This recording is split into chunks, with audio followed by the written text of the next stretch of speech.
Yeah, the birthday boy would be the Chuckster at 63 years old, although it's not your birthday anymore. 63 in one day. 12:49 Eastern Time. Long day. A long day? Yeah, I celebrated my birthday. You know, I just got over dry January. Yep. What do you mean dry January? You know, when people can't drink. And we, Are you part of those people? No, I had to drink all their stuff that they wasn't drinking. That's what I figured. that's very noble of you. Hey, you know, like, wait a I'm minute. trying to be a good By the dude. way, I've seen you in January, and I didn't think it was dry. It was nothing dry. Hey, I had to look out for my friends. They're not drinking. I don't want the bars suffering. By the way, it's Inside the NBA. It's presented by Lilly. Jalen Rose is here for Shaquille O'Neal, who will be back tomorrow when we're on ABC with the Rockets and the Knicks. Come on, Kenny the Jalen, Jet stay another Smith day. and Charles Barkley. And we expect to be talking to Austin Reaves before we're done after the Lakers win over the Clippers 125-122. Want to hit the highlights? Yeah, let's do that. Man, I'm telling you, you watch these superstars in action tonight, man, and it was worth the price. They were great. Luka came out. He set the tone early. Yeah, it was 17 first quarter points. 4 out of 5 from deep. Kawhi was right there, too. Double team. I don't understand how he could make that line drive shot, Kenny. Well, I shot a line drop, so I can understand. Oh, now you Kawhi Leonard, huh?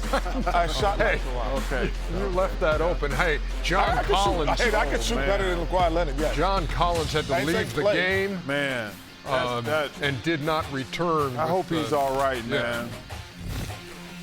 So at the half, it was 72-65 Lakers. And here we go to the third, and the Lakers are pouring it on. DeAndre Ayton with the finish from LeBron, and then comes a 17-1 run by the Clippers. One thing about the Lakers, you know, you can score on them. They can score, but you can score on them. Kawhi, top of the key, drains it. Wow. 109-107, but left ankle soreness. Come on, man. I don't know about that one. And Kawhi heads to the locker room. Everybody got something sore in the NBA. Yeah, but it might be too soon. What? Kawhi, I mean, he put in a value now. Played in the All-Star game, played last night, went crazy tonight. Just left at the end with some ankle soreness. It was not an easy finish. They give it up on the turnover, and Nick Batum just off the mark. Foul. Oh, they didn't foul. They didn't foul either. No. They had him surrounded, but did not foul him, and it's 125-122. The Lakers behind 36 from Luka and 29 from Austin Reaves. LeBron had 13, just the 11th time those three have been together this season, and are 8-3 in those games as the Lakers take it 125-122. What'd they show you, Jalen? Luka Doncic is a terrific player, and the one thing about his game is he's going to score at will, but I appreciate the fact that he does get teammates involved. But the one thing about him, sometimes that ball is glued to his hands, and when you're such a great player and you have the ball so often, see, one of the things that make the Joker and Steph so great and champions is because they play on the ball and be successful, and they play without the ball so everybody else can get off. So Luka's the unique balance of doing both. He was terrific tonight, so was Austin Reaves, but that's what I'm looking for the Lakers, if he could kind of get off the ball some, find ways to get other people going. What's the ceiling? I mean, the ceiling is. Why are you staring at me? He really wants to hear this answer. What you got to say? I think the George ceiling said is. ceiling What's is the the ceiling? roof. I think they really have to change defensively. Hey, come on, Ernie. Kenny, answer Ernie's question.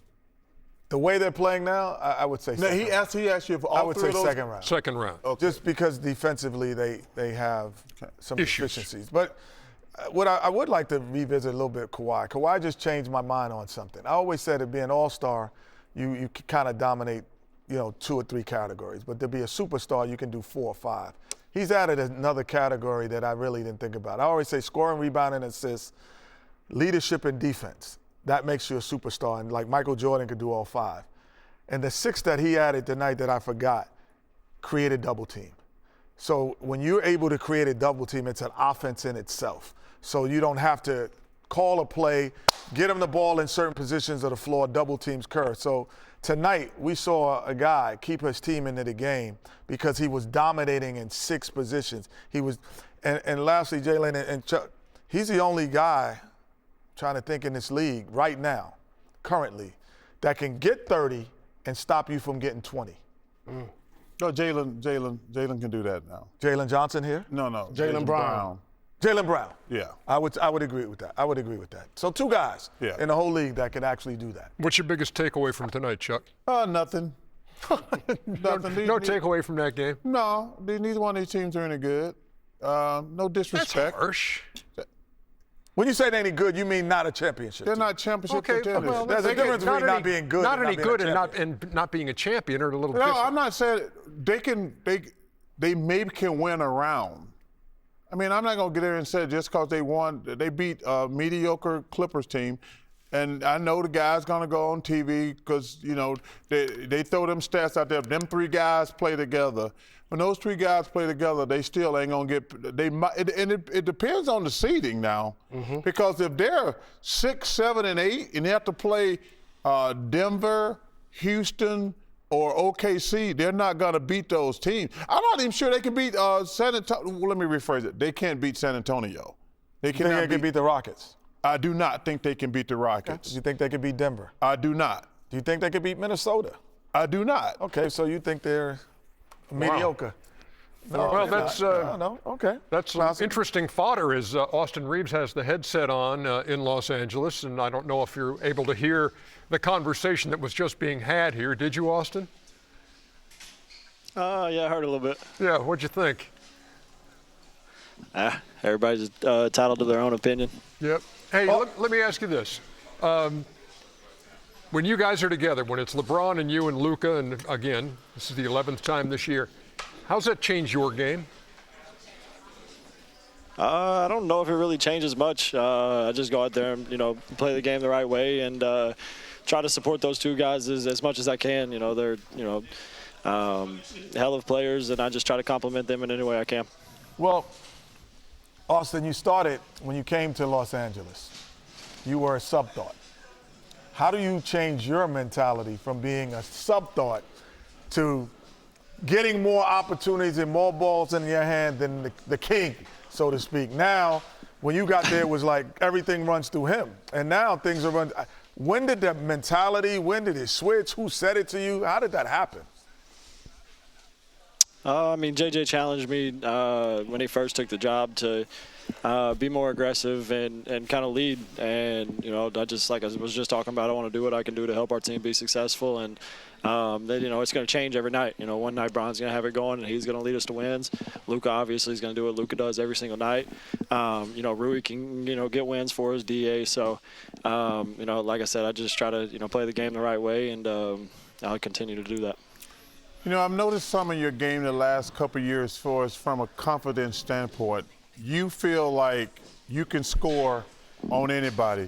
When did that kick in? Because in the last couple of years, like in the beginning, you were kind of like, you know what, let me defer. But there's something I've noticed, and it's been a tribute to you. When does kick in your mind like, you know what, I'm going to go get mine, I'm a hell of a player?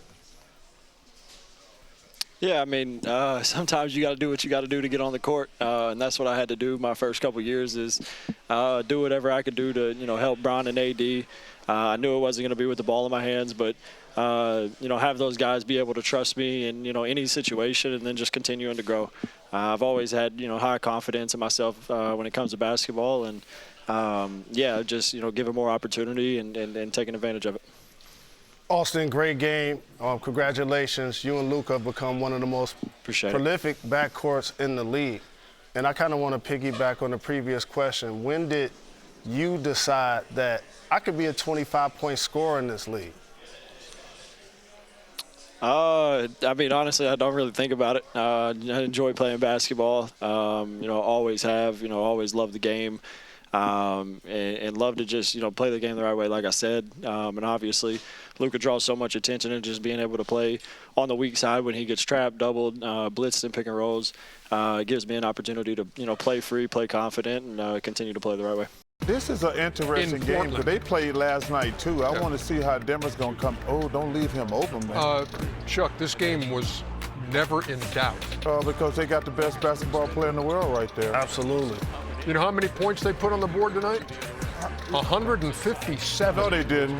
157 That's him. That's not, no. to 103. They gave up 150 points?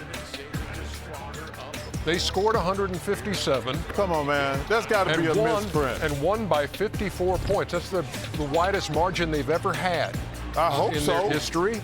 And it's the 8th 50-point loss for the Blazers. That's the most in league history. I think that Denver team, man, they're going to. Look at I that. think they really grew up and matured when Joker was out.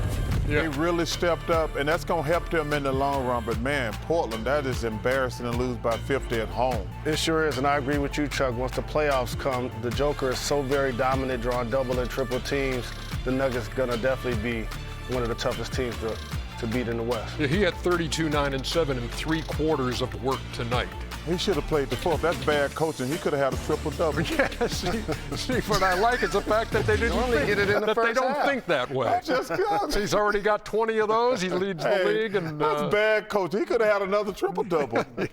and you know, Joker would be the last guy in the world to ever say, "Hey, I'm close." No, so they roll, Kenny, 157-103. Jeez.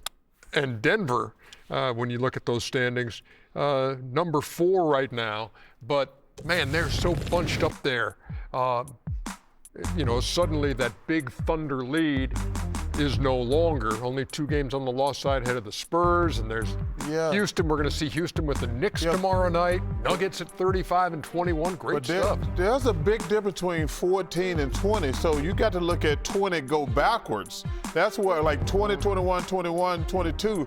That's what's interesting because they're not going to catch. Well, the Spurs can catch 14 probably, but I don't see those 20s making up those games. But man, 3 to 6. You could go from 3 to 7 pretty fast.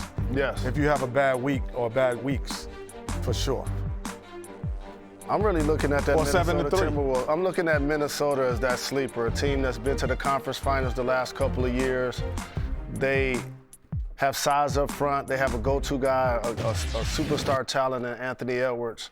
I think they're going to be a team.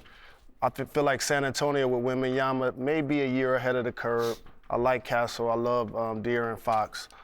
Houston adding KD. We know he's going to be a great clutch shot maker late in the game. Seeding going to be a big deal. Correct, Yeah. exactly. Seeding's going to be a big deal Correct. in the Western Conference. Yes. And I got to tell you something, Ernie. I am so excited for the Eastern Conference because with James Harden, I'm changing my pick, Ernie. Uh-oh.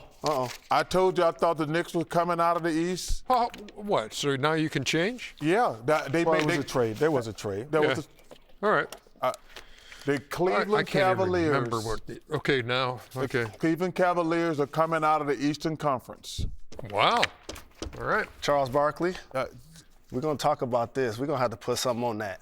Well, listen. You don't believe in How Cleveland? about no? I do believe- He's betting with his heart. No, I'm not. Detroit. No, I'm Yeah. not. I'm betting with this year's MVP of the league, Cade Cunningham, and the Detroit Pistons. Jalen, I want to let's address that right now. Yes. Yeah. Ooh. First of all, we have this stupid argument every year: who's the best player? The MVP never goes to the best player, but it's a dogfight right now between Jalen Brown and Cade Cunningham. If one of them 2 guys don't win MVP, to me, it'll be like, and I don't have a vote, but Cade Cunningham and Jalen Brown, them boys, they are 1 and 1A for MVP. I think, you look at MVP of the league, it means you've also maybe taken your team to a height that wasn't expected.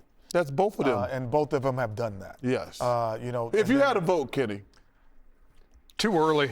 I'm just saying. That's usually what happens with Coach of the Year, too, when you yeah. seem to outplay expectations. well, if I had a vote today, Yes. jeez. That's how crazy it is. You saw what Cade did against the Knicks the other night. But I seen Jalen Brown every night too. Jalen, you know what's crazy about Before that? the All-Star game, I would have said Jalen Brown, and then after last night, I would say that close to Chuck's point. It's that But you know close. what's so crazy about the Cade Cunningham thing?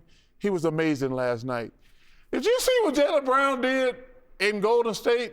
He had like 30, 17, and 15. And I was like, and nobody even mentioned it because Cade put on a show. It was crazy. Yeah. Nobody even mentioned what Jalen Brown did last night. Yeah, Go ahead. Yeah, I think the one thing that I would give the edge to Brown on this right now, only because there's not a person, when they made those trades at the beginning of the season, They thought they tanking. they thought that they were tanking. And Jalen Brown says, no, the tank is getting filled up, and I'm putting the gas in it. What's your nickname? Oh, I was the Sunoco. I was the gas tank. I used to fill it up. I did that too. I was the gas station. First of all, I've been with him for Sunoco. 26 years. They used to call me the gas station. Last year, he tells Ernie, you know, my nickname growing up was the gas Sunoco. station. I said, we've been here 26 years, and you ain't never said Sunoco. So listen, if it was today, I would be mobile. Because he's coming in, he's filling it up. No, you're far from mobile. Wanna try to boast at what I look like. Keep them down, try to wear, I pull up long range. Jimmy with the heat, I'm on fire. It's NBA over here, feeling fun.